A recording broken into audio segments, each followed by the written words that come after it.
Jon Nabbs, maybe the maddest bastard I've had on the podcast. Welcome over. Thank you, mate. Great to be here. Incredible backstory. 10 days ago, you finished a 305-day adventure running 8,000 kilometres across Canada, width to width, a place called St. John's on the east coast to Vancouver on the west coast. So from the Atlantic Ocean to the Pacific Ocean. Yep. 8,000, is that 190 marathons? I ended up changing my route. So originally it was going to be 8,000 because of the weather sort of got the better of me that Canadian winter. So I had to change the route a bit. It ended up being 7,351 clicks. Oh, pussy. Yeah, mate. Not even worth it. It is. It's just astonishing what you've 305 days. What was the average? What was the average daily count? Actually, pretty low because I started. When I started, I was doing like 17 or 18 Ks a day because I started with a hiss and a roar for like 3 days, but then tendonitis kicked in straight away and like my patella and then a whole bunch of other ones. So with that on board, with doing a whole bunch of like strapping and exercises, isometrics and stuff, the best mileage I could squeeze out of my legs was about 17 Ks per day. And then I just had to use tendonitis as a pain basically as the threshold for how much I could go and basically try and push that ceiling as much as possible over the weeks. So to answer your question, what was the daily average? It's pretty low. It's like 20 something. But over 305 days. Oh, yeah. Yeah. And This is a very Kiwi response. It's pretty low. I think it's impressive. Thanks. Yeah. I think if you break it into the two halves, the average over the first half is like, I don't know, like 20, probably bang on 20. But from about on Toronto onwards, I was pretty much, it would be high 40s, I think. Yeah. Wow. Yeah, it got higher. It's amazing. There's so much to chat about with this. But yeah, first of all, a couple of things that's worth pointing out. This was done unassisted, which means like a lot of these sort of endurance runs, you have a crew in a camper van, maybe an on-site masseuse or physio or nutritionalist or people doing your social media. You did this unassisted, which means you had a pram in front of you that you called Shania as a nod to the Canadian star, Shania Twain. Yep. And what was in the pram? Everything. My life for near on a year. So it was sleeping bag, tent, food, clothes, electronics, electrolytes, beer spray, tools to fix Shania, water. And that's probably it, to be honest. Yeah, it was. Yeah, that was home. See, to me, that's as someone that likes my running, that seems to add another dimensional element to it. Like it's a different style of running, I guess, in a way, running with a pram. Yeah. It definitely. You're a tall guy as well. Like you walked in, you're taller than me. I think with my gait, I'd probably clip the wheels of a pram. Yeah, it does. It changes your gait. Because you hit the front. There's a little compartment at the back, so you hit that. So you've got to shorten your step a bit. So there's a whole bunch of biomechanical stuff that goes on. So I got I think my first like physician of any kind I saw was a masseuse at this town called Thunder Bay, which was about the 4,000 kilometre mark, and she, because up until then it was just rip shit and bust and get the job done. I didn't take a rest day until Toronto, which in hindsight is just madness. How far into it is that? 3,000 K. Oh my god. Yeah. Oh wow. Yeah. Wow. Was that intentional? You just wanted to get it done as quickly as possible, or? It was just like I'm I don't know, but just I'm on this adventure, just go nuts, go hard, and but I also thought like I'm doing this. I could, let's say week 2, I'm doing 20 Ks a day. It's like I could go out and do more. I want to go out and do more. I'm literally having to like rein myself in emotionally because I want to just send it, but I'm sort of trying to stick to this plan that will give me the best shot of actually finishing and not just having the tendonitis erupt and the body capitulate. So if I was like sort of already reining it in because for those reasons, I didn't want to take any additional rest days. I just wanted to like make progress every day. And honestly, those rest days actually, they didn't feel good. Like when all you're doing and your whole mission is running, making ground every day, moving towards the West Coast, to not run for a day actually feels like shit. Mm. Like Yeah, I suppose it's like the mental health metaphor. Put one foot in front of the other, Yeah. and you just want to keep doing that because if you're not moving, you're actually not going anywhere. Yeah. Yeah. There another couple of points worth mentioning. Before we get into who the hell is Jon Nabbs and your why, and there's a very big why. You did it in a Superman outfit as well. Yeah. First of all, how many of them did you have? One. Oh, that's disgusting. Yep. Oh, that is. No, but how many times did you have to replace it? You can't have had one costume hire Superman suit for 305 days. I only picked it up in Toronto. So what was that, about day 140? So 165 days? Yeah. Oh, that is unhygienic. Yeah, man. Like, oh, I would often be like the smelliest man in town. Like, easy. were you? Oh, I was going to say, were you washing in hand basins? But you were camping. Yeah, and like, thankfully I did. There's no like nice way to put, like, it was pretty grim. But when I got like sort of Northern Ontario, so just for perspective, this would have been 3,500 kilometres. I'd been wearing the Superman suit for probably like 3 weeks. Had a couple of opportunities to wash it, which is great. But then this little town or this city, there was a bit of news coverage there, and then going through past that, sort of up into the real boonies of Northern Ontario, this person stopped on the highway one day and just handed me this like hand knitted, full, perfect fit for my size too, Superman sweater out the window, and that ended up because a lot of like the Superman suit, especially the upper half, it had like a lot of padded muscles and stuff, the cotton wool essentially, which is awful for cold weather and for if you get a bit of rain and cold wind, worst thing you could possibly wear. So a lot of the days I ended up just running in a bit more sort of like better warm gear, merinos and stuff, and then just with that over the top. And the cape from the actual Superman costume was Velcro, so it could just like hook into the woolen sweater. And so, yeah, thankfully on those cold days I had a change out. So it doesn't make it that much more hygienic, but to help. You're a madman. It doesn't sound like it was, I don't know, that well thought out? Or was it? Yeah. Or were you just like, I'm going to do this? So like parts of it, like You're not an overplanner, that's for sure. Yeah. Because it's the nature of the beast with this one, eh? Like, it's such a mammoth. Like, there were elements of it where I think I was like super. Like, my normal nature with like going hiking or running or whatever is like, especially hiking, like pretty, respect what you're doing, respect the elements and stuff. Pretty thorough. But with this one, I would say there was some. It was such a big task. I had to just be like, what's that old Pareto principle? What's the 20% that's going to contribute the 80%? So with things like. Basically the physical side of things, like the physical prep, you're never going to physically prepare enough that you can just go through and have the whole thing just be smooth as, but physically preparing enough and intelligently enough in the right areas to minimize and mitigate. I think in that area I was really, really well prepared. Beyond, and probably with weather, with gear and I had the best gear you can get. The sleeping bag you can take into the Arctic if you want. It's a goodie. So like, yeah. So you did do. I mean, because I'm full of admiration for what you've done. Like it's incredible, and I feel like it's one of these adventures that you could do. You could plan it properly. Spend a year planning it, 18 months planning it, and then it would just seem too daunting. Knowledge could be like a negative and. Some ways, because the elements and the weather, we'll get into that, but it's gnarly shit. Yeah, and I definitely think there's an element of that. I think I was actually pretty conscious of that. Like, you can plan and go through all of that details, but at the end of the day, I just figured like make sure the right things that need to be thoroughly planned are planned, and then dive in, and just do it. Yeah.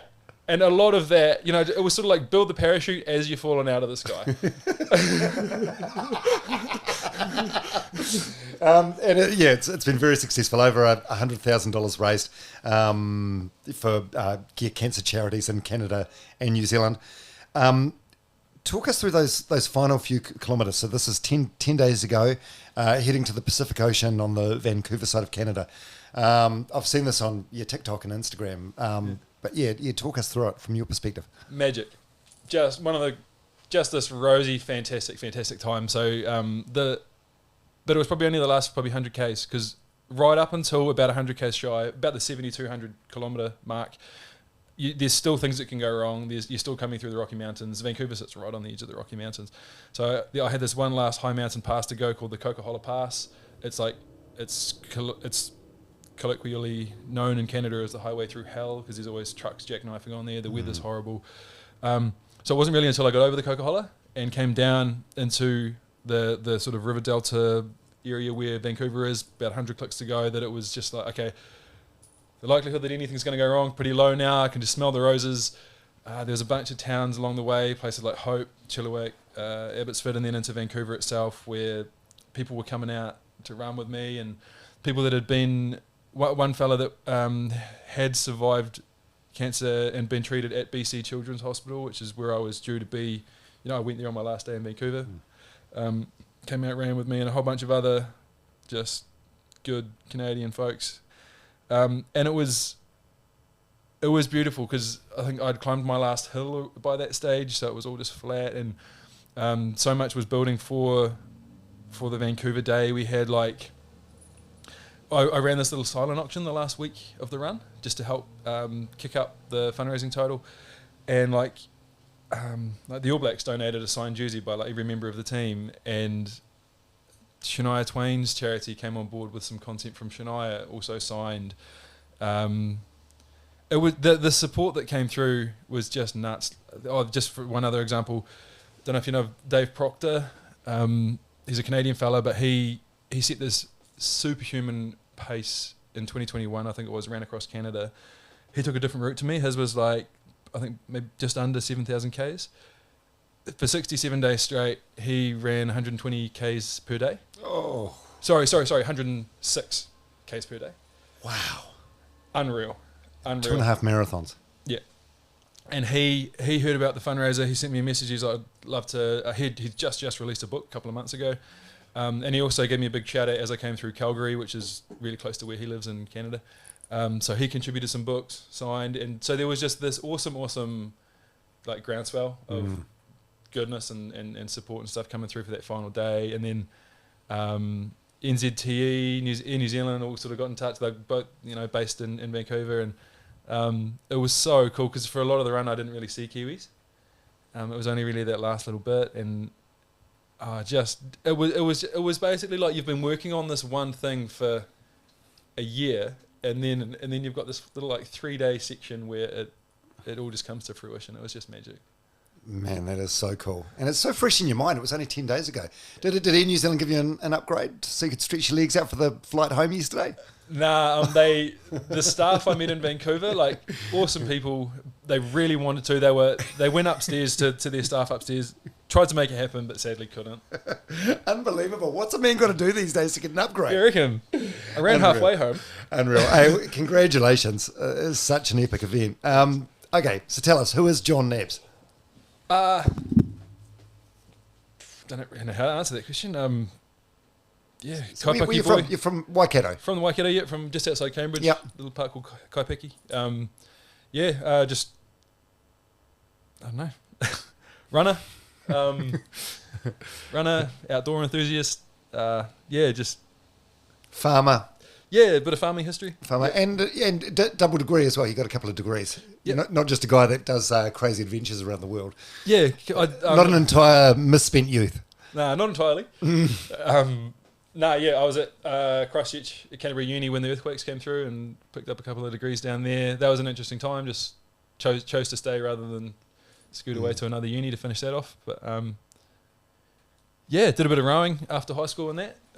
Got properly stuck into the rowing for a bit, and turned out to be a lot worse at it than I hoped I would be. But I've always loved running. I've always loved running. Well, since you brought up Christchurch and being there during the earthquakes, we can just pick away on that for a little bit. So you're in your early 20s at the time. I believe that's when you first sort of experienced depression or poor mental health. Yeah, for sure. Yeah, yeah, that's right. Exasperated, I guess, by the earthquakes. Yeah. Which is perfectly understandable. 100%. And just that sense of not being able to move forward. Like, I had a little bit of a crack at rowing, like when I got back from a gap year I did overseas, and I really, really loved what I found there, the community, the sport. It's a beautiful sport, rowing. And to try and train in a broken Christchurch for like rep rowing, I couldn't make it work and sort of fell out of that system. And I think that plus the earthquakes, plus honestly just feeling like a general sense of directionlessness at uni with my degrees, definitely I found myself going through depression, early 20s, probably 21 through to maybe like 25. And Really? 4 years? Yeah, it was a good crack. Yeah, it took me a while to find my way to a better space, for sure. Wow. Is that when you deactivated all your social media? You had a social media cleanse for a while. Yeah, was that around that time? Yeah, a big part of getting to a better space again was, because around that same time, this would have been like 2011, 2012. It was like earthquakes. It was the whole loss of direction after that time doing the rowing thing, and then that was also around the time that like here in NZ, like smartphones and social media sort of as a combo really started to take off together, and I'm not built for that stuff. I can't do. I can't healthily have social media being very, very present in my life. I need to not have it. Yeah. I'm the first to admit I've got big issues with it. It's probably my worst addiction. Yep. Yeah, I find myself just doing a zombie scroll, like just mindlessly scrolling, and like part of it I tell myself to go easy on myself. It's not my fault. It's very addictive, and but then it's like you have to take some personal accountability for what you're doing with your spare time. Yeah. It is. It's annoying in a way because it's such a it's like a double-edged sword. Like you kind of need it in a way. Like I need it to promote the podcast. You need it to promote your run that you're doing across Canada. Yeah. So it can be used for good. Yeah. It's just hard to have that discipline. So what I've found, I walked the Te Araroa Trail a couple of years ago. I've been living in Austria, and like immediately prior to that, it was like Te Araroa, Austria, Canada, and on the TA, I used it as a time to do like to get things quieter again. So as I was starting the TA, got rid of the smartphone, got rid of all. I don't think I even had any accounts at that point on social media, but then did the TA just with this lovely quiet headspace. Didn't get a smartphone or anything. I've just got a brick phone, or had at the time, and went and lived for a year in Austria like that before heading over. And it was literally like upon landing in St. John's, Newfoundland, in the easternmost point of Canada, like 2 or 3 days before starting this big fundraiser across the country. I was like, okay, means to an end. Get Facebook again, get Instagram again, get a smartphone again, and it was a much healthier space. A much healthier reason to have it in my life. It was like I didn't want it. I was loving just having a brick phone and not having any social media, any smartphone or anything. But it was to know that I was only breaking that nice headspace just for the sake of administrating this fundraiser. I think it's enabled me to use it a lot more healthily, and not that I like now that the run or the Canada run at least is over. I think I'll continue using it, but I'll definitely look to change that relationship now. I think a lot more of it will be like just running my Instagram through desktop. If I can wrangle things that way, I'll probably look to just get rid of the smartphone altogether again and try and move a lot of what I started there either onto a desktop or a tablet or something that doesn't live in my pocket, basically. Well, you seem to have an incredible mind though, like and the ability to be that disciplined, where you can just go cold turkey, or you can just decide to go to Canada and run across it, which makes me well aware that I've got more of a problem than what you have. Let's talk. So you mentioned the TA, which is the trail walk the length of New Zealand, 3,000 kilometres. So you sort of did this as a I don't know. I suppose as a way to process the grief of losing your parents, and you lost both your parents to cancer, and that takes us to the why of why you did this run across Canada for cancer. So, yeah, you talk us through that, your parents. So, first of all, your dad, Brian Nabbs. Yeah, awesome dude. I lost him. He got diagnosed with skin cancer in 2019 when I was living in Europe at the time, and I was home not too much later to help. When his health really started going downhill. Right off the bat, it was a stage 4 diagnosis. So stage 4 meaning terminal. And he passed. I was home to help with sort of the end of looking after him at the end. In November 2019, he passed January 2020. Yeah, as a good timestamp for everyone, that's just sort of pre-COVID. Yeah, like a month before COVID. Yeah. And then, so that I sort of refer to. Am I allowed to swear? Yeah, of course. I sort of refer to this whole like patch as just like the shitstorm years, because it was like Dad got diagnosed, died. A month later, COVID hit. While we were still in the 7-week first lockdown, level 4, still during that time, Mum got diagnosed, and then a year later, like before the borders were open again, she was gone. So I was like, I literally put some stuff in boxes in Germany, thinking I was coming home for like 3 months to help with Dad, and then I was going to be back carrying on my life over there. By the time I actually opened those boxes again in Germany, the world had been ravaged by COVID, and I had lost both parents. So it was a shitstorm. Mate, it's an absolute clusterfuck. It's terrible. Yeah, I'm very, very lucky to be 51 and still have both my parents alive. And one of my best friends who's 56, 57, he lost his dad a couple of weeks ago at the age of 91, and I see the impact that's had on him. Even though 91, you haven't been shortchanged. It's a bloody good life. Yeah.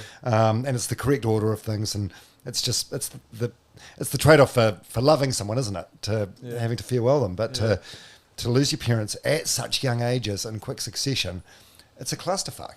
Yeah, it started early and went on for a long time. There were multiple times where I was just like, is this a bloody video game, or is this reality? Yeah. Like you wake up and you think, oh no, it is real. Yeah, like both parents, 16 months apart, both gone. Yeah, I mean, I don't want to be woe as me too much, but yeah, it was shit. I don't think anyone would begrudge you if you chose to be a little bit woe as me. It sucks. Yeah, your dad was 63, your mum was 59. Yep. Your mum, by the way, very high-profile New Zealander, Margaret Forsyth, silver fern legend. Yeah. What are your earliest recollections of that? What was it like having a famous mum? Were you sort of aware of it, or did you come along post her silver ferns career? Yeah. She retired in '87 after they won in Glasgow. Yeah, the World Cup. Yeah. That '87 team. Not that I was alive then, but yeah, they're all awesome ladies. They're still very much in my life. A lot of them. I'm literally staying with Tracy and Terry Fair right now in Warkworth because. Yeah, that's sort of where I've landed after Canada. But to answer your question, earliest recollections of that was just because Mum stayed involved in netball a lot. She was coaching down in Hamilton where I grew up, and just pretty much growing up on the side of a netball court, like, always spending heaps of time watching the team she was coaching. Or, I was probably too young to really register much, but a lot of people would come up and just make comments about Mum or her playing style back in a few years prior. You could pick up that she was pretty neat.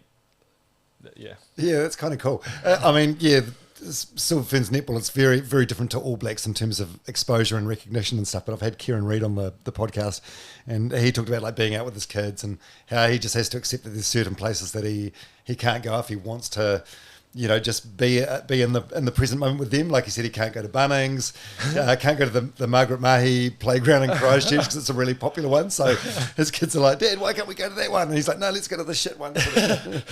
Yeah, I suppose it's a similar sort of experience to you. So yeah, so your dad passes away, and then I suppose your mum and your brothers, you just sort of rally around and try and pick up the pieces.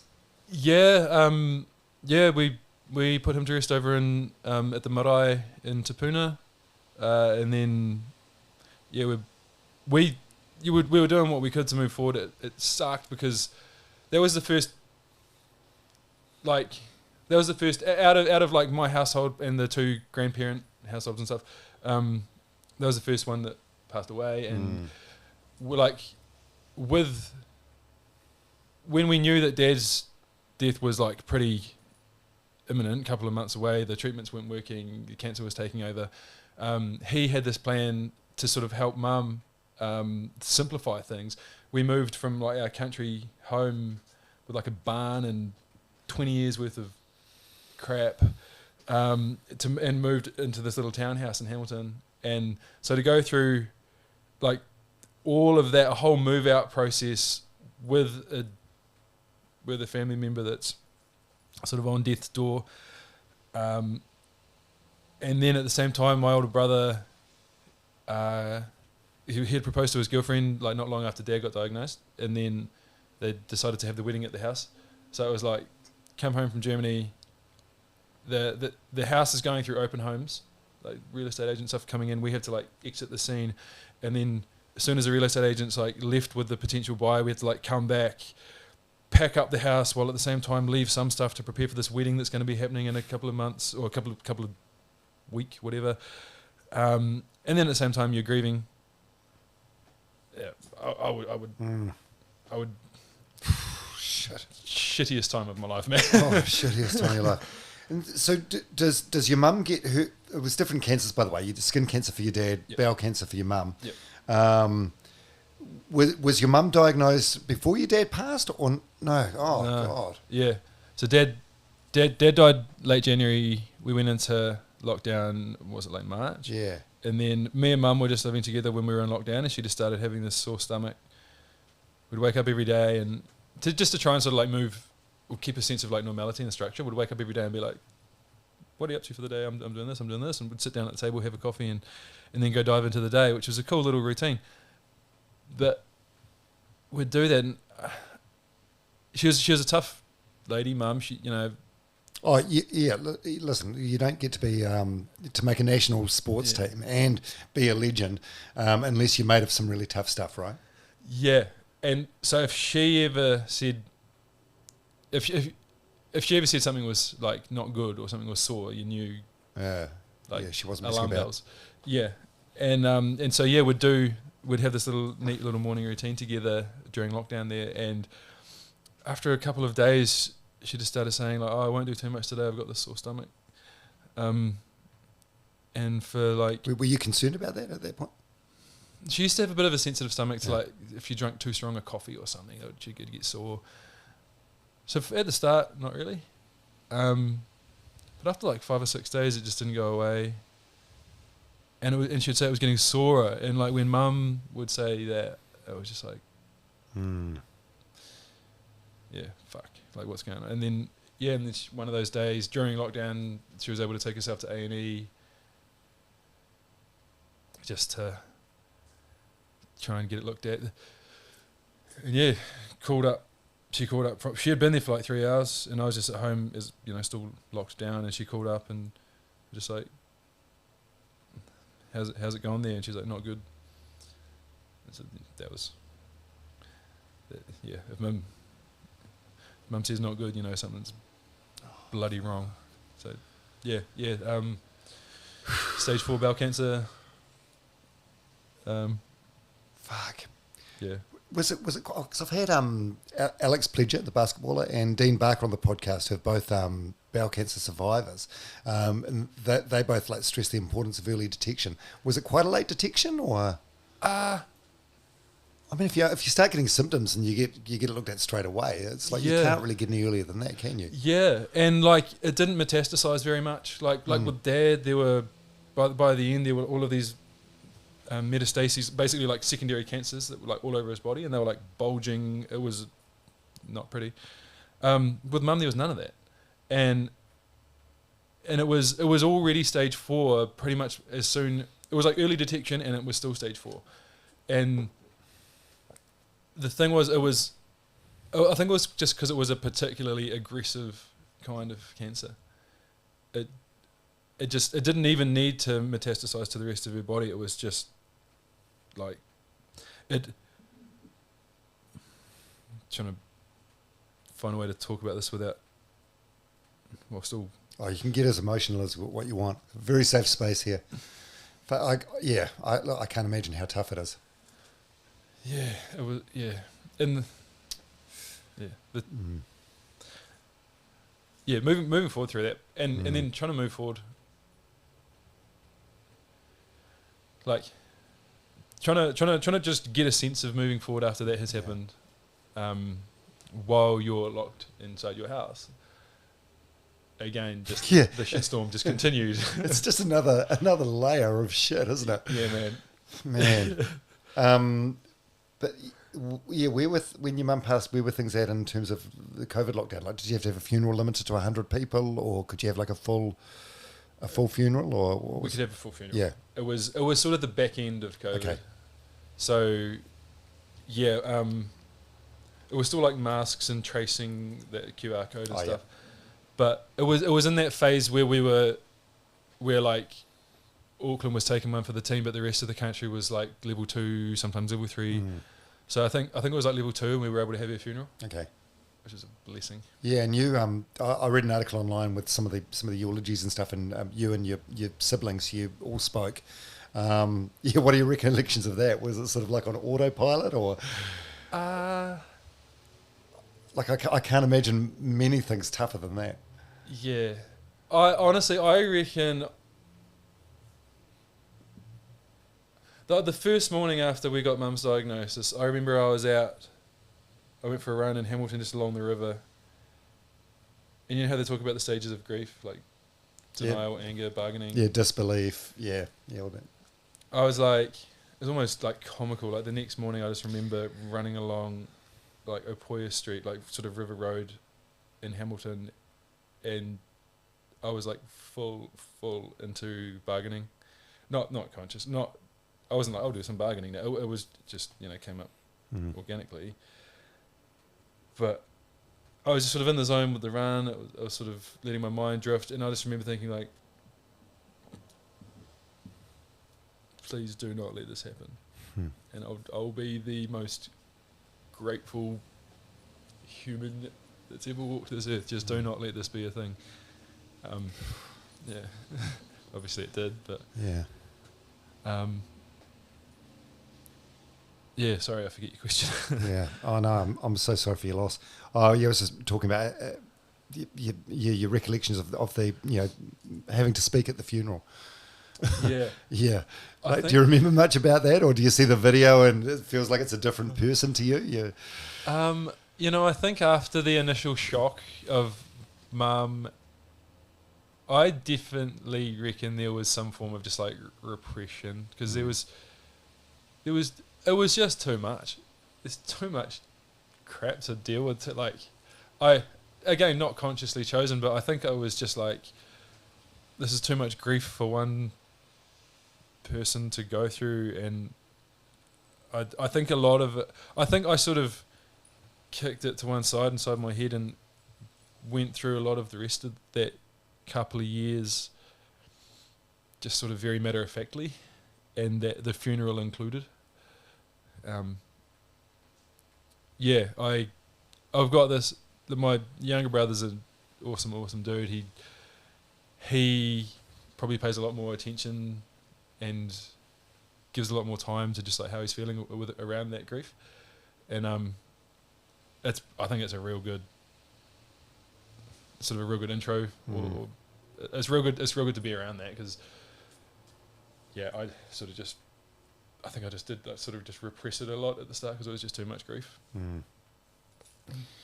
And that's when you decided to do the walk the length of the country, just to sort of help like process it. Yeah. Was that the thinking for doing the walk? It wasn't like a conscious part of the. But you look back and after doing it, and you think actually that's what it was subconsciously, maybe. Yeah, very much. That's interesting, eh? Yeah. What made you do that? So I had always, to me, the TA had always just been like a beautiful, like this dream, like the best possible way I could think of spending my time, the best thing in the world to do would be something like the TA. The TA got put together and sort of opened, so to speak, in like 2011. I think I first heard about it in about 2013, 2014. but it was always just this dream. It was always something, like other people would do. What would you do with your mortgage, or with, you can't just take off for 5 months, and what would all these different voices pop up. And I think in about 2016, I even got so far and so courageous, I suppose, as to make a plan for going and doing the Pacific Crest Trail in California, which is similar length. But yeah, I think that was all just pretty fanciful, something to distract, something to feel good for the moment, but I never really actually thought I'd go and do it. But then, and there's this moment that was like the clearest, most identifiable, like before and after moment I've ever had in my life, and it was like this other, well, I wouldn't call her a friend, I only met her a couple of times, but through an old girlfriend that I'd met this other lady, and she was just a couple of years older than me, so she'd this mate, the old girlfriend, after mum and dad had died and stuff, we weren't together anymore, but she came around to visit, and we were catching up. I'd been overseas for sort of the time prior, for a year or so prior to that, in Germany. So yeah, we're catching up, and she asks, have you heard about this friend of hers? And I was like, no, what's she up to? And she's like, oh no, she's just been diagnosed with cancer. So stage 4 brain cancer, 34 years old, 2 months to live, and 4 months to live, two kids under 4 years old, and like the penny dropped for me. It was just like the first thought that went through my head when I heard, like dad died, mum died, and then hearing this was just like, why on earth am I not walking the Te Araroa Trail? And like a YOLO sort of thing. Yeah. It's like, what, why on it? And there's no answer to that question. It was just all those little fears that, when compared to the reality of death, just disintegrate and fall away, and you're just like left free to get stuck into your life. And for me, that's what the TA was. And I'm sure for other people in some of the situations, it will be other things. But for me, it was adventure. It was getting out of being cooped up by lockdown. It was the Te Araroa Trail. It was like this shining dream that I wanted to do, and all of a sudden I booked my flights up to Bay of Islands Airport like the next day. Like everything was just so easy. I'm seeing a pattern here with not over planning or overthinking things. I suppose there's two ways of looking at that. I mean, it's worked out great for you, but a lot of people would be like, oh, if you're dealing with that sort of grief, you want to be cocooned and surrounded by other people. That's a long time to be alone in your own thoughts. It could have gone either way, definitely, I'm sure. I suppose this is probably a year after Mum had passed, I think it was. Oh, no, probably just a few months. Okay. So there had been a lot of time with, cocooning and what have you. But yeah, it still could have gone, I still could have been very, very lonely. But just an absolute bloomin' blessing was that I pretty much on day dot, or landing at Bay of Islands Airport, I actually started pretty late. I started on the 7th of December on the Te Araroa. Probably that's right at the end of the weather window if you want to make it all the way down to Bluff. So yeah, December 7, most people were starting October. So I land Bay of Islands Airport. I had to fly over Auckland because Auckland was still in lockdown at that time. So yeah, landing at the airport, and get out of the plane, and there's one other person there that I saw who was getting this big hiking pack off the back of the tractor that brings your baggage at that tiny airport for you. And I was like, put two and two together. I just walked up to her and I was like, are you walking the Te Araroa? She's like, yeah. So we hitched together from there all the way up to the lighthouse. And then the first 3 days of the Te Araroa, if you're going southbound, as we were, is 90 Mile Beach. And it's she's pretty featureless. When you're in the middle of 90 Mile Beach, you can't see Ahipara and you can't see the lighthouse. It's horizon to horizon, it's just sand. and we had we not been two compatible people, that would have been an awful 3 days. But it ended up being a blissful 3 days because we just got on great guns, and we ended up walking I finished on day 148 in Bluff. We probably walked about 120 of those days together. After not, it's I always think that one of the beautiful elements of outdoor, whether it's hiking or like trail running or whatever, is that the relationships you form, there's no pretense. They are very real. There's no if you're getting to know someone on the trail, you can't act like there's no pretense. You can't act like you're the man when it's like, oh, you're just shedding that bush over here. It's very the most pure and sort of authentic connections imaginable. Eh? Yeah, shedding the bush. I love that. Yeah. And so after not very long, we were super close, and just had this awesome time walking down the length of the country together, and it took a long time to happen, which I think was really, really cool. But by the time we got to South Island sort of thing, we're probably right to say that we were an item, and it just ended up being this. It was fantastic because as you say, my decision to go and walk the TA after losing mum and dad could have been very lonely, but just because of the awesome company I was so lucky to have on that trip, it ended up being the other end of the scale. It was so therapeutic. It was this awesome adventure of moving forward, a sort of recalibration. As I say, didn't take any devices. I just had my paper diary and my Kindle, and I was quite conscious about wanting it to be like that, about wanting it to be this healthy time, in a number of ways, and thankfully, Sarah is the name of her. Are you still together now? Nah, Canada sort of got in the way of that. Pretty hard. Still super tight. Yeah, that's cool. If ever a victory on the road over there in Canada came along, she'd be the first person I'd call and just share that with her. And yeah, still super tight. Oh, that's cool. Oh, that's really cool. Where does she live? She live in New Zealand? She was sort of, as we called ourselves, she was a COVID refugee as well. She came back from Morocco actually, for COVID. So, and that's half the reason she was doing the TA. So she flew as soon as borders opened, just like I did. So to answer your question, she's now in Constance in Germany. Yeah. Amazing. Wow, that's special. Yeah, I mean, no doubt you'll have a bond for life. Yeah. Yeah. So you finish that walk. Then where does the idea for running the width of Canada come along? So after the TA, I moved to Austria, and I wanted to go there. The whole plan with that is I wanted to learn another language. I've been to Hamburg on a trade show for the farming work I was doing in 2016, and just loved it. And I was like, I want to come here, learn a language, just live in this culture, and sort of soak it in. So that's what I was doing. That's where I was, and I was really contented there. But I went and I walked this other trail called the Haute Route through Switzerland.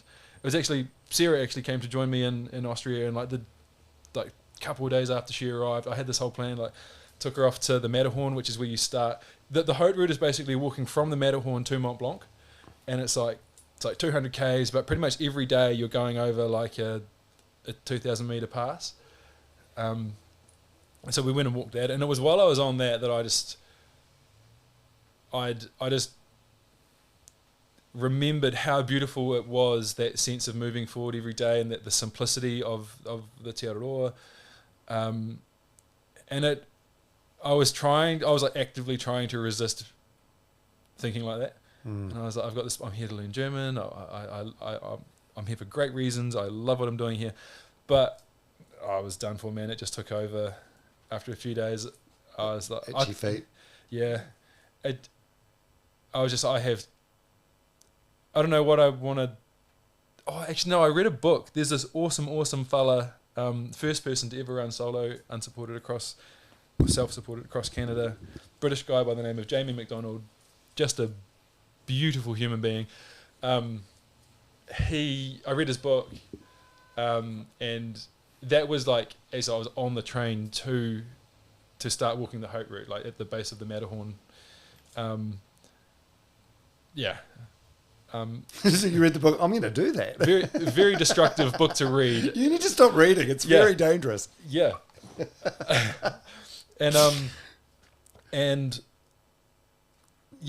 I just couldn't get it out of my head. I remember I was like on the train and it was just like the levee broke. I was like trying to resist. I was like, no, I'm doing this. But I was just like, I have to do this. And I couldn't like kid myself anymore. I was like, I have to go and try and have a crack at this thing. Like it was the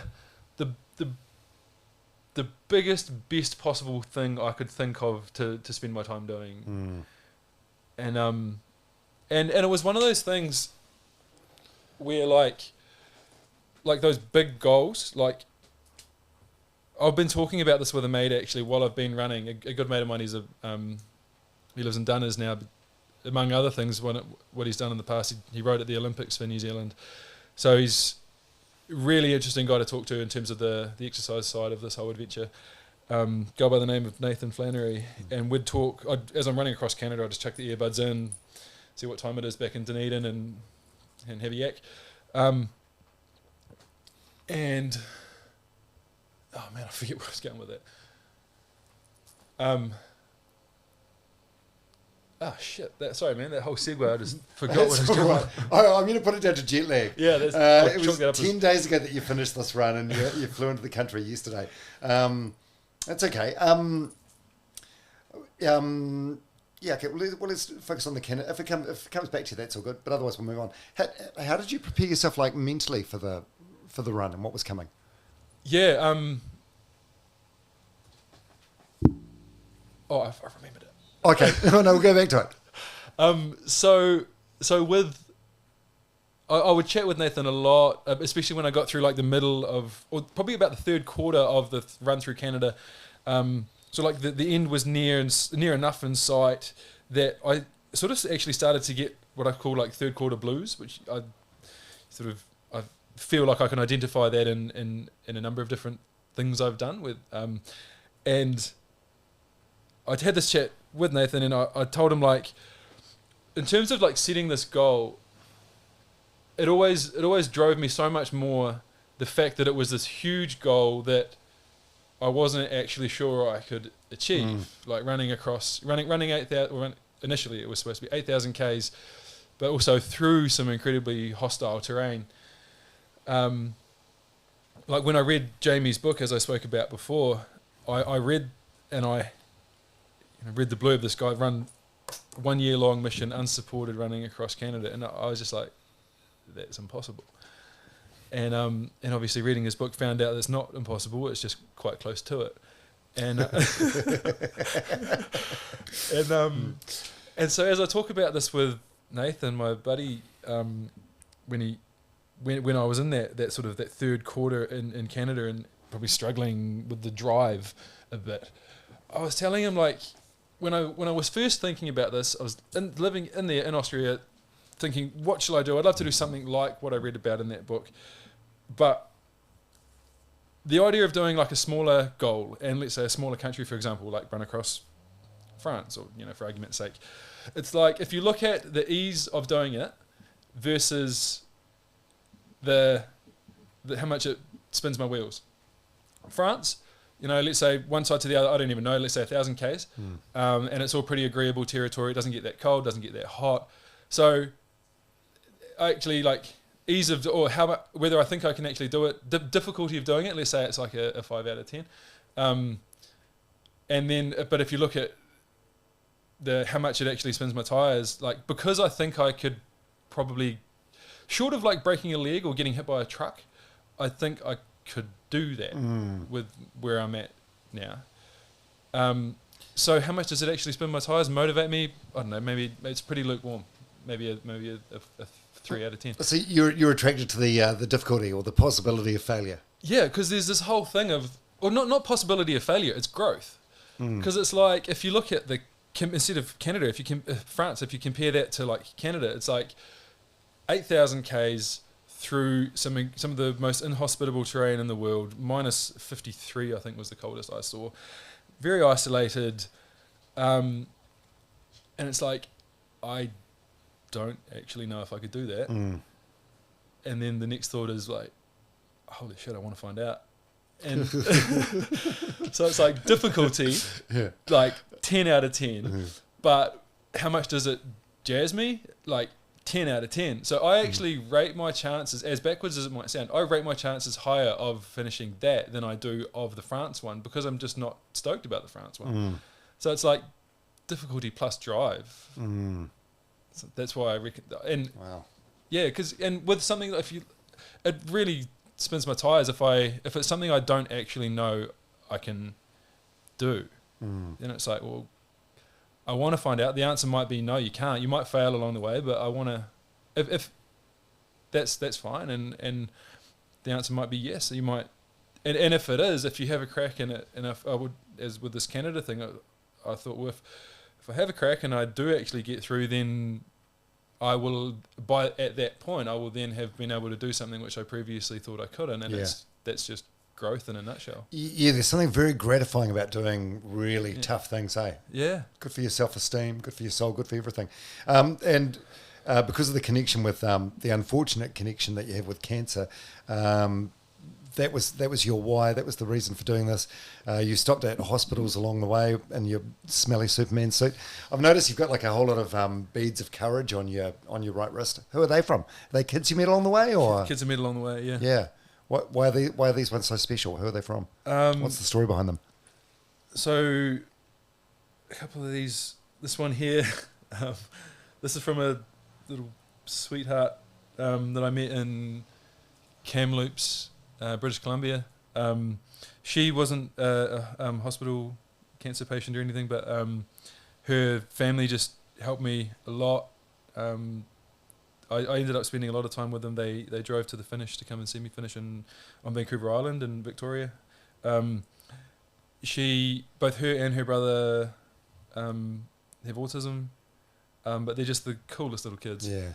And it was just, as was the case with a lot of people I met in Canada. Like I think you can probably be. I think it would be understandable but wrong if a person from another country were to look at that lovely Canadian culture and modus operandi and say that there's like an innocence there. I'd say that's wrong. And I've had this chat with a few people. It's just this this lovely openness and gentleness, and I think that was so good for me as an individual to have the privilege of being exposed to for 10 months on end, and I think it very much opened me up as a person, made me more open to like to lovely connections with people, and I think it's such a feather in the cap of Canada that they have that lovely way. It's sort of like the opposite of cynicism. It's just this lovely purity. It's a willingness to see the good and to it's so beautiful, and this girl that this little 7-year-old that made me, it says best friends forever on there. Oh my god, that's adorable. Yeah, that's adorable. Yeah, that means so much. Yeah. Did you have much sort of support and interaction with people on the way? Like I know you were was self-supported, so you were camping and whatnot. But did you spend many nights in people's homes or? Yeah, very much so. So a lot of the first half of it, probably up until this city called Sault Ste. Marie, about the 3,500 kilometre mark, a lot of it was camping. There were certainly still people that were taking me in, but especially because up until that time it was spring and summer. But after Sault Ste. Marie, then it started to get a lot more you started getting to like the really isolated parts of northern Ontario, some of the more isolated parts of populated Canada. I say populated Canada because you can basically draw a horizontal line halfway across Canada, and the whole top half, with small exception over in the Yukon, basically doesn't have people there, or roads, or buildings, anything. Getting up into this part of like northern Ontario, some more isolated parts, and also the winter was setting in then. So that sort of very bracing atmosphere that comes when you know that -20 is only a couple of weeks away. A lot of people, that whole second half of the run, started reaching out a lot more online through social media, and even just like seeing me running through the snow, they'd just like pull over, or they'd see me at the Tim Hortons, which is like a real popular coffee chain, like in the next town. They'd approach me, offer me a bed. So a lot of people, like the whole second half of the run, a lot of the time I had the privilege of getting brought into people's homes and getting to meet them, and that was such a lovely element. That's really cool. Is that just from the groundswell of the information about what you were doing? Like, check out this guy, he's been doing this for 4 months now or whatever. Yeah, I think if you combine, like, at that point, basically a couple of things tipped. It was like the weather got a whole lot colder, the towns got a whole lot further apart, and the profile of the run, the fundraiser, got a whole lot bigger. So all of those things combined, I think I was just very, very lucky, in that a lot of people were offering to come and get in out of the elements. What was the longest you went without a shower? Probably a while. Oh my God. Probably a good couple of weeks. Holy shit, that's grim, mate. Yeah. That's so grim. What were you sleeping okay? So you're running like an average of 20 Ks a day, you say. So what's that like? So say 4 hours running a day? Well, at the start it was 20 Ks a day, or up into 30. Yeah. I think I first hit a marathon a day by the time I was at Quebec City, which is day 100. So yeah, it would have been, at the start it would have only probably been like a couple of hours running a day. I'd sit on about just under 6 minute Ks, right? Like average running speed. But then what are you doing with all the downtime? At the start, a lot of admin. Yeah. A lot of really trying to bang the drum, putting press releases out. Actually, also at the start, a lot of prehab and rehab, because I had like it was really just this whole thing of building in so many ways. Later in the piece, even though I was running twice, sometimes 3 times the distances per day, like every day, like last week or 10 days ago, for example, to go out and do a couple of, do a 52k day into Chilliwack, then got up again and did a 48k day into Langley, did another 45k day the next day. I had the luxury of being able to get a lot lazier about the exercises and the prehab and the stretching and stuff. And it's just because the body just is pretty used to, the ankles are pretty bulletproof by that stage, and still got a lot of tendonitis in the hamstrings, but it doesn't really matter. They can sort of handle it. Their scope for handling extra stress is so much bigger because they're already pretty massive load under the belt. Yeah. Well, what about the fear of bears while you were camping on the side of the road? Very real. Was that what you were doing, like freedom camping, just sort of pitching your tent wherever? Yeah, very real. Fear of bears. No shit. I had a big boy can of bear spray, which helps. How does that work? What do you do? Oh, so is it like mace? Yeah. Sort of, okay. Yeah, it's like a wildlife. But how are you sleeping? How are you sleeping comfortably, knowing there's this potential threat around? The short answer is not well. I'm usually a real good sleeper.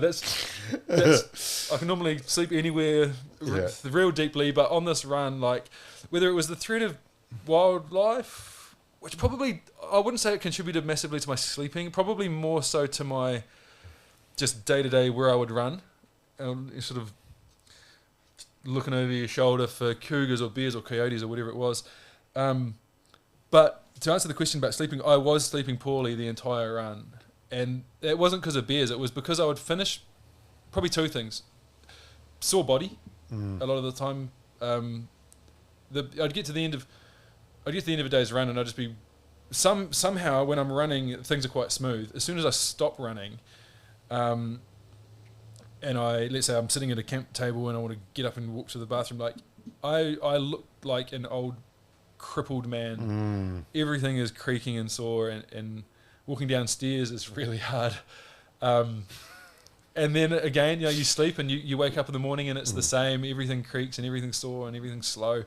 But then somehow or other, because it's just conditioned to this one action, you can still get out and do a 50k day without too much trouble. So that sore body definitely contributed to poor sleeping. But the other thing was, you get to the end of a big day's running, you get in your tent, and then you got to make and edit a video, and then like basically what that means is an hour and a half of screen time, and then as soon as you're done that, you turn it off and you head on the pillow ready to go to sleep for tomorrow morning. It's horrible for your sleep to be getting not only screen time but also social media time, seeing interaction with people, seeing photos from people that are on the other side of the world that have got nothing to do with what I'm doing here and now, running across Ontario. It maybe other people are different, but for me, that just, if I'm trying to get some sleep, it takes me to a mental headspace where I don't need to be. Oh no, it's notoriously bad. We all know that, but majority of people that are listening or watching this now, this is probably how we're spending our last half hour, 60 minutes before we go to sleep at night. Which is it's terrible. It's terrible. We know it. We all know we should be turning the TV off, putting the phone down, reading a book, journaling, doing something else. But how many of us are actually doing it? Very few. Yeah. So, did you ever contemplate giving up, or did you find yourself having periods where you're negotiating with yourself during the run, or? The overall sense, sure, there were some hard days, but the overall, I've had enough of this whole project, never. Which is so neat to have observed. That is. What was it that kept your head in the game? Was it the visit to cancer wards? Was it the thought of your parents running alongside you? No, it was service. Yeah. Absolutely. It was the fact that this is about something more than just me. It was. If I make it to that next town, there's a hospital visit that kid, put a smile on their face. We're coordinating with the local hockey team. And, maybe the mascot from the NHL team in this town is going to come along. We'll just give a fun day. And in the meantime, we'll raise another 10 grand for cancer research. 100% it was that. It was service. And yeah, because in that it's so much easier to find some meaning in the suffering. It's my legs are sore, but and not meaning to sound masochistic, but in a weird way, it's almost bring it on. This is for a cause. This matters. That's a good message. Have you ever read the Viktor Frankl book, Man's Search for Meaning? Yeah, finding meaning in the suffering. That's the whole synopsis of that entire book. Totally. Yeah, that's amazing. What were the most significant lessons you learned or insights that you gained about yourself? 305 days is a lot of time to be in your own head. Totally. And I didn't. Not to try and do the hippie thing or whatever, but I didn't listen to music. I was just with my own thoughts the whole time. We played a little way of charging your devices as well. Yeah. I also find it's a lot harder to get in the zone, with running wise. That beautiful space you get into where the miles tick by. I find it hard to get there if I'm listening to music. So... What was the question again, sorry? The most significant sort of lessons or insights about yourself. A big one, I think they're probably from a couple of different areas. I think one I would have got even if I wasn't running, if I was just in Canada, and able to had the benefit of spending time around that wonderful culture for a year, and that is probably just sort of softening as an individual, rather than and I probably put some walls up after with the grief from mum and dad and that, and I think just I'll always be grateful to Canada and the way Canadians show up in the world, that they're just so open and gentle and lovely. I think I really needed that coming off the back of all of that pain and grief. It was just such a great country to be in for that, to feel I could sort of start to open myself up, I suppose, to the possibility of joy again, after sort of probably just closing off for a couple of years with all that grief and death and stuff. By the way, understandable. By the way, did you have any counselling or therapy or anything after the loss of your parents? Or you just are you one of these people that sort of tries to just work through things on your own? I'm definitely not one of those people. I'm definitely not down the other end of the scale either. But I definitely see the value in counselling and therapy. Yeah. I think it's an awesome tool. I didn't immediately after mum and dad died, but I did while I was in Austria, which was the time between doing the TA just after mum and dad had died and starting in Canada. And she was a Kiwi lady actually from Hamilton, really, really awesome lady. So we had online sessions. So that was great. That actually helped me a lot. I didn't do a whole bunch. I probably did it for 3 or 4 months. But just some of the questions, every now and then she'd lob these questions at me, and they were gold. It would encourage me to like think on things differently, or like. Well, that's all it is, eh? Just giving you a different way of viewing things, or thinking about things, a different angle on things. Yeah. Things that you seem very obvious, but you never would have necessarily thought of it yourself. Yeah. Some of the lessons I've got in therapy, they stick with me to this day, and you find them just popping up in different scenarios. It's great. Yeah. One of them for me, I think, was I've actually observed this. It's been, I think it was probably like how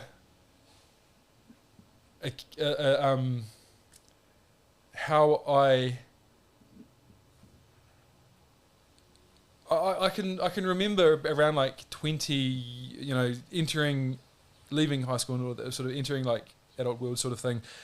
Around that time, I can remember observing myself sort of pacifying a lot of the ways I would express things. And like specifically, and this is something I've been really consciously trying to like unpick during my time in Austria. I live a Kiwi fellow I live with actually from Cambridge as well, where I grew up. We'd been living in his house, actually subletting his room there in Austria. We chat about these things so much because we both we have the joy of the benefit of living in this in Austrian society, and being able to compare, like, this is how people do things here, this is how we do things at home in New Zealand, and one of the awesome benefit that travel provides of that sort of external lens. So we chat about these things, and anyway, what I'm getting at is I noticed myself starting to express things rather than I would talk. It's a way of emotional protection, but rather than talking about something great that happened, I'll talk about the thing and talking lots of information about the thing, but very rarely would I begin a sentence with I. And I'll give you an example of what I mean here. And it might hit home a bit. But let's say you have a really awesome day, and I found myself starting to say things like, "That was an awesome day, man. That boat ride was great. That dinner was fantastic." But it was basically a way, and this is what I learned through those sessions with that counsellor I was saying. Talking about things like that is basically a way of avoiding expressing yourself and avoiding sharing something about yourself. The opposite would be, and I think the healthier way, which I've been trying to, been doing a lot more of since these sessions with her, is I really enjoyed that day. I loved that boat ride. I loved that feed. If you start talking about because in that you're actually expressing something about yourself rather than just giving information. That day was good.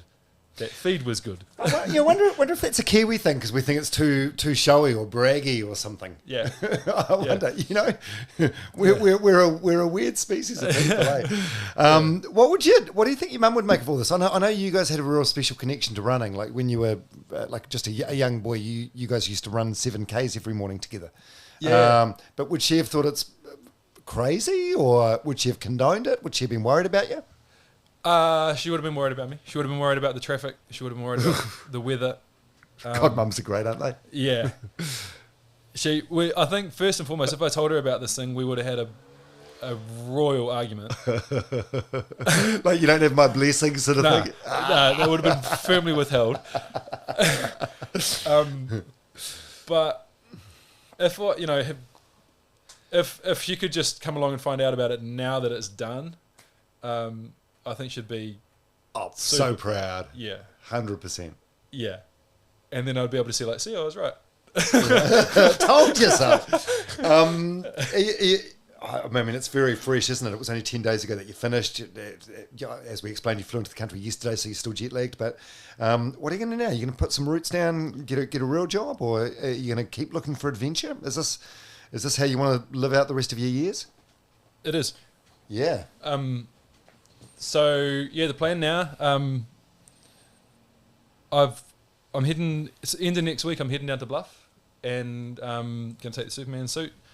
I must organise things a bit better, but the plan is to coordinate with Starship, Christchurch Hospital, some of the hospitals along the way, and probably get my social media going a bit more live streaming now that in New Zealand we've got more coverage. It was hard to do in Canada. Live stream whole journey, stopping in at children's hospitals, running the length of New Zealand, coinciding with, as I say, the hospital visits, and bringing the kids in the hospitals along on the whole run. It should take about just under 4 weeks. And because they sit around in the beds, especially the inpatients, they sit around bored out of their brains. Like that's the biggest thing. Like some of the people that I met at the hospitals that were like super grateful for the visit were actually the kids' parents, because the big task for them to try and keep the kids' spirits high is actually just to entertain them while they're... Just to break up the monotony of the day. Yeah, because they're in there for they're going for a stint of chemo, it might be 6 weeks. And not only are they feeling like crap because of the chemo, but they've got one little room, their ward, and it's like biocontrol, germs and stuff. It's all very sterile, both physically and emotionally. And so, the whole idea with this is like through the beauty of being able to live stream a journey and is to run the length of New Zealand, share the journey with the kids, then actually they're leading up to it, they'll be watching on screen, and then actually get to the hospitals. And it won't be long, probably maybe half an hour or so, spend some time with them, and then crack on, do the whole length of New Zealand. And as part of that, trying to bring them along for the journey, the whole thing's going to be an attempt at the Guinness World Record for running the length of New Zealand. So it's this whole we're going to go and... What is the Guinness in terms of the time it takes, or doing it with a unassisted or with a pram or time? Guinness doesn't make a distinction between supported or unsupported for this one. How many Ks do you have to do to break the record per day? It's actually not crazy. It's a bit of... It's actually not crazy. Okay, mate. It's a bit of low-hanging fruit, and it is actually a bit tongue-in-cheek, because I've got to... Anyone attempting this has got to give a shout-out to Ziggy Bauer, who is the actual fastest-known time. Oh, yes. He said it in the 70s or something, right? Or 80s. Yeah. 50 years ago this year. But he didn't set it up as a Guinness World Record. But it's all very legitimate. You can look up what he did. But to break his record, you got to run 120 Ks a day. So it's next level crazy. I know many have attempted it. Yeah. And as I say, it is a bit tongue in cheek. I'm not ever going to be saying I'm out here trying to be the fastest person running this thing, but it's all for me. The main thing is that raising spirits. The whole thing. I'm going to keep the fundraiser going for the Child Cancer Foundation with this run up the length of New Zealand. Do the hospital visits, and it's basically an extra way of raising spirits and bringing kids on this fun adventure. So to answer your question, the actual daily mileage required to break the Guinness World Record for running the length of New Zealand, it's only like a marathon a day. So and that's males. And I think no one's really cared about logging anything bigger officially with Guinness because Ziggy's record is so massive. Who's the female? Is that Emma Timms? She did it a few years ago. Emma, is that her last name? Was it Thompson or something? Oof, I might have it wrong. No, but I think so. But yeah, she's an absolute savage. Yeah, she smokes the guys one. She's like 90 or 100 Ks a day or something. Yeah, incredible. Yeah. Well, shit. Good luck with that. That's amazing. Yeah, just the your why, the reason you're doing it. I think that's awesome. What advice would you give to others who maybe have thought about undertaking a big scary challenge or? Yeah. Honestly, the biggest thing that I think I don't have much advice to give. Like, just do it. Yeah, if there's one, figure it out as you go. Yeah, I always feel uncomfortable about saying advice online and stuff because there's so much of it out there, and also I don't know any more than the next bloke. But you've done some stuff. Which makes you more qualified to answer that than what most of us are. Yeah, I think the one thing I do feel comfortable about putting out there is that moment I talked about before, which directly led me to doing the TA and then to doing this cross Canada run, and that is just like really, really, really remembering and bringing into your mind the fact that, like, just like my parents and just like that other friend, we could, like, death is a very real thing. It's not some abstract concept. We could get hit by a bus on the way home today. Like, really remembering that is like the one. It's so liberating. And to answer your question, advice to someone that's thinking of doing a big challenge in their own right, I think that is such a helpful thing, and it just takes away all of the hot-headed, or not hot-headed in the bad sense, but all of the tension, the fear, the pride, the fear of embarrassment or failure or anything, all of that sort of blood pumping fast sort of fears and stuff. If you did, like, actually really deeply remembering that, like, death is a very real thing that can happen, like, could get diagnosed today. Well, it's a certainty for all of us, but we just don't know when. And really bringing that into your mind, like, it just takes all of that other stuff away, and it just makes things pretty clear. It's pretty, and a lot of the time, I think what you're left with is, well, there isn't really a reason to not do these things. Like, it's all, you can just go and do it now. Yeah, I love that. That's really good. What message or takeaway do you hope people would get from what you've done and what you're doing? I think there are two.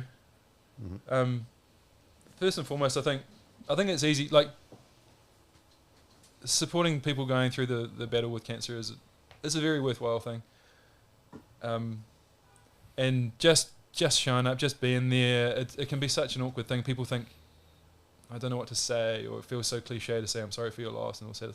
Like, just being there, just being a body next to them on the couch. That's a huge thing. And obviously in a bigger sense, I think the fight to develop cures for cancer is a very worthwhile thing. Like, mum and dad's battles were awful. They were a lot less awful because of the advances in cancer research. I was my picture of what chemo was from reading Lance Armstrong's book. He went through cancer in the 90s. It's a lot different than it was in the 90s. It's not as hellish, which is such a beautiful thing, and that's just on the back of people giving a shit about cancer research. Yeah. What are your thoughts on Lance Armstrong? Like, I'm a fan of the guy personally. Like, he did so much, like those Livestrong bracelets. Like, he did so much for cancer research. He was a cheat, but it was the dirtiest sport in the world anyway. Yeah. I think the good that he's done it far outweighs any badness. Yeah. You obviously, it's the two poles, eh? Like, a big cheat, but it was a cheat in a very, very, in the dirtiest sport in the world, and also raised $1 billion. Yeah, and he like what he did directly made my parents' fights with cancer less hellish. So, like, yeah, I don't condone what he did, but I also, if he wasn't doing it, the next bloke in the Tour de France would have been doing it. 100%. Yeah. Oh, what a low point to end it on. But hell of a chat. Yeah. Jon Nabbs, welcome back to New Zealand. Shania, what's happening with Shania, the pram? She is in Squamish, BC right now. I left her with some kind folks who hosted me. It was too tight between finishing and jumping on the plane to actually make a decision what to do. Lots of people were saying auction her off. People were saying give her to the homeless. There's a massive homeless problem in Vancouver. Some people were saying keep her for the next one. So I couldn't make a call. So she's with some people there that are they're just holding her until I can make a call. But probably that in answer to your question just before, the other message, what would you say? I'd be like, if I can do this thing, obviously with a lot of support from kind Canadians on the way, but if I can get to Vancouver, like, man, there are a lot of obstacles that come along the way. If any, like, I just think it's a proxy for people's battles in people's everyday lives. Like, I think to look back, I'm super chuffed with having been able to get there, and I've had some messages from people saying like they took a lot from like those last couple of days when they actually realised that this story was going to have an end, or that the swim in the Pacific was going to happen. One comes to mind. This single mum that I met running through the Rockies, super impressive lady, runs a business. Does like outdoor programs for like kids struggling with different identities and things like that in the mountains, as well as raising this kid, this nice little kid by herself. She's got so much on her plate, and she sent me a comment on one of my posts actually, and she was saying like, I think the reason and she hosted me as I was coming through the mountains. She was saying, I think the reason I am so invested in this and so inspired, I suppose, by this run is that I see it as sorry to just bloody segue back again. Like when she hosted me, I think there's a lot of people did actually along the way. I think they were like sort of I reckon a lot of the way across the run, I think I let a lot of people down with like how ordinary. I think a lot of people, they see the videos and then they would like host me and they'd be super excited and they'd expect some like fancy dinner guest for the night, and I'd just show up at their house like really sore, really tired, really hungry, and just by chatting, like I think it's one of our lovely elements of our Kiwi nature. Like nothing is a big deal and no one is a big deal. It's all just we're all just normal doing our things, and I think I'm not sure, I might be wrong, but I think that. I think people and Canadians I interacted with were probably a bit anticlimactic, but yeah, well, like, I think it really struck them that like this is. Well, I think anyone that did sort of have an impression from this run that I was doing, I think that impression was probably added to just by the fact that in our very Kiwi way, they could see that like this is just a normal bloke running a big run. Yeah. Well, that's exactly right. An ordinary person doing extraordinary things. Yeah, and so to Kim, this lady, I think she was saying like, seeing the story unfold, seeing Jon get to the finish, it's almost like a proxy for, for her single motherhood or running this business or our own striving in our own lives. And yeah, that's if people take that away from it, I think I'd be pretty proud about that. Oh, that's awesome. Hey, well, Jon Nabbs, thanks so much for your time today. I'm sure beard is where you'd much rather be right now, but I appreciate it, and I hopefully from this you'll pick up some new followers, and I for one certainly can't wait to see what you do next. Thanks, mate. It's a pleasure to be here. Thank you so much. Yeah, I appreciate it, and well done.